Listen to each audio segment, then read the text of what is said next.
Here's a simple truth that the top leaders truly understand and live into, and that's this.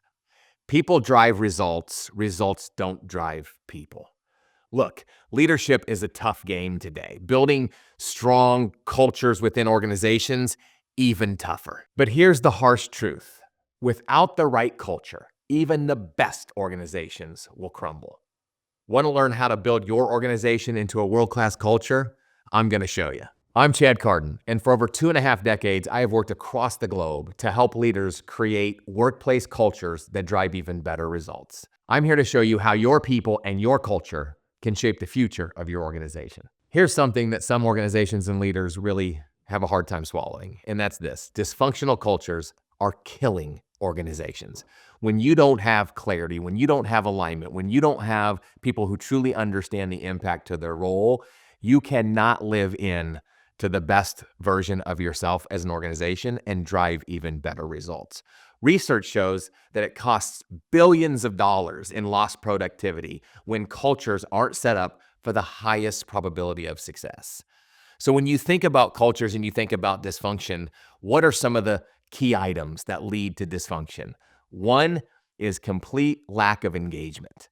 People not really engaged in their workforce, not engaged in their role, not engaged in the ultimate outcomes that the organization wants to accomplish.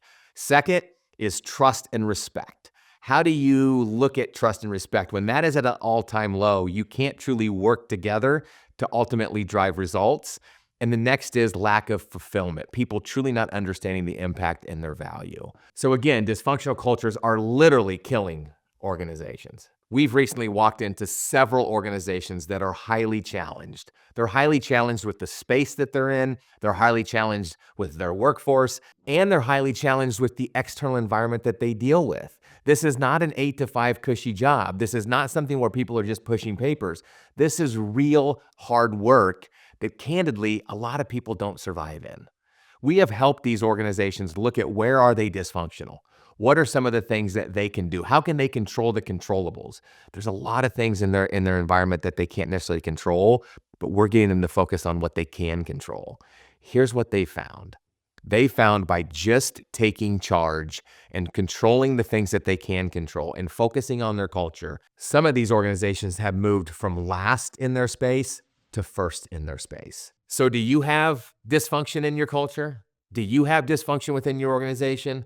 What are those things that you can control that can help make positive movement and impact even better results? Strong cultures attract and retain top talent. It's that simple. What are you doing to retain and or attract talent into your organization? It creates higher job satisfaction. It creates better engagement. It creates better fulfillment. It creates better client or customer satisfaction ultimately. What can you do to start focusing on your people to make sure that the right talent stays and wants to come work for your organization? For the past decade, we've worked in the space of corrections. And this arguably is one of the most difficult atmospheres to work in. It's a shock factor when people get in. It's an understanding, there's a learning curve there, and ultimately it leads to people exiting and exiting quickly. One of the things that we have helped that space with is to focus on your people from day one. How do you set realistic expectations? How do you give them an opportunity to experience the environment before they have to experience the environment?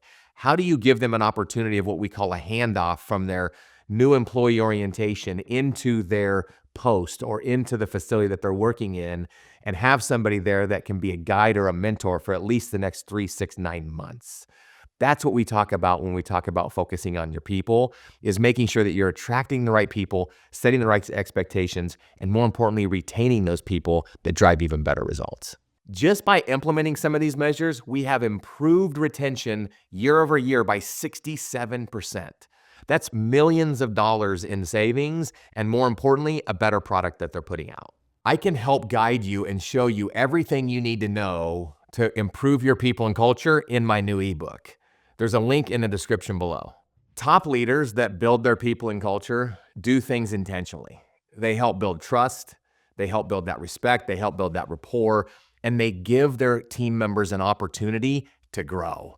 There's actually a growth path. They understand where they're at currently. What are some of their goals? What are ways that they want to grow? How do they feel like they contribute? And then they put an action plan together to make all that happen. So it's not feeling as if I'm just stuck in my role, but I also know there's a path for me to be successful and continue my growth while we're creating a win-win situation, right? A win for me as the team member and also a win for the organization that helps move us in a positive direction and has impact on a 360 level. Another thing that organizations do also is realize that there's a lot of noise and there's a lot of change out there. And so they're really adaptable. They help their people feel comfortable making decisions in space in real time, that where it's okay to make a mistake. And I don't mean it's okay to make a mistake where everybody can just make mistakes over and over and over, but we want to create an environment where our people feel empowered to make decisions that they think is in the best possible interest of the organization that will help move them forward. That's what top leaders do. So when you look at talent and you look at culture and you look at your people, how can you tap into it as a leader? How can you figure out your team and how they want to grow and their contributions and their goals? And then what can you do to make that happen? You put that together, that improves people, which improves results, which ultimately improves your culture. This is happening in my own organization. I probably am growing more than anybody on the team. Right now, we are in complete adaptability mode and growth mode with what's happening in the markets that we serve, in the people that are working with us, in the services that we provide. We have to be adaptable. And to do that, I have to trust the team members that I'm bringing in, which again, this is a challenge for me because I always think I can do it quicker and faster, but I just don't have the bandwidth. So I'm putting people in place and trying to truly understand what are their goals? How do they feel like they contribute? In what ways do they want to grow? And I'm really setting them up for success. It is a learning curve to be a win-win situation. So we're not immune to any of this. This is a constant and never-ending battle for me. But our organization is going through this right now, which how can I maximize my people and the talent that they have to continue a world-class organization that can serve the clients that we serve and continue to drive our mission. So ultimately, there's a lot to drive a culture that thrives. You need to make sure you're removing dysfunction. You need to make sure that you're attracting and retaining top talent. You need to make sure you understand your people and understand how they want to grow and their contribution and their goals and putting a plan together to make all that happen. There's probably 100 other factors, but those three are a really good starting point. Here's the key. You don't have those things, good people quit. Good people leave your organization, and then you have to backfill them with potentially mediocre talent, which doesn't move into a world-class culture. It doesn't create a culture that thrives on results, and it doesn't create a culture that attracts the top talent that you're looking to create.